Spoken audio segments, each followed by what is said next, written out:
Әрбір байқаған адам білсе керек, күлкі өзі бір мастық екенін, әрбір мас кісіден ғафыл көп өтетұғынын да, әрбір мастың сөйлеген кезінде басы ауыратұғынын да. Бұлай болғанда күлкіге салынған кісі не шаруадан, не ақылдан, не бір ұят келерлік істен құр ғафыл көп өткізіп отырса керек.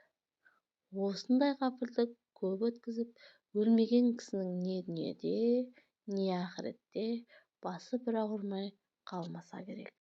Әрбір уайым қайғы ойлағыш кісі не дүние шаруасына, не ақырет шаруасына да өзгеден жинақырақ болса керек. Әрбір жинақылықтың түбі кәніш болса керек. Енді олай болмағанда үнемі уайым қайғымен жүре аламыз ба? Үнемі күлмей жүруге жан шыдай ма екен? Жоқ.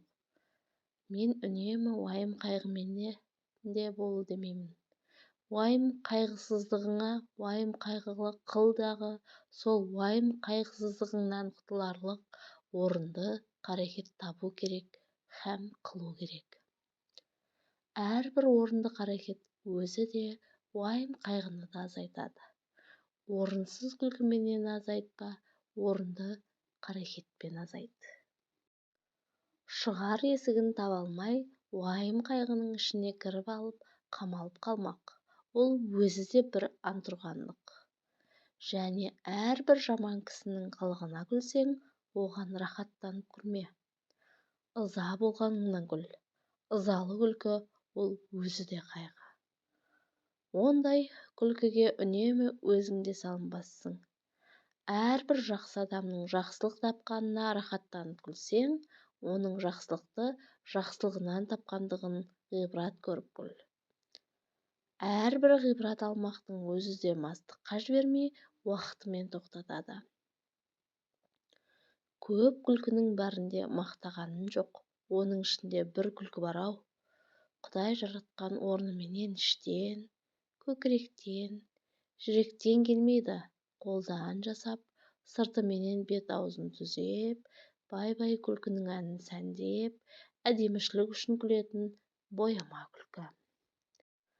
Адам баласы жылап туады, кейіп өледі.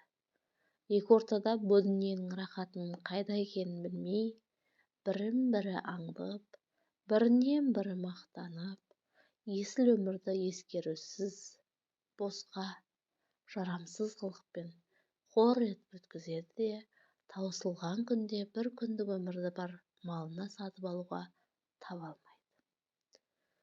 Қулық саумақ, көз сүзіп, тіленіп, адам саумақ өнерсіз иттің ісі.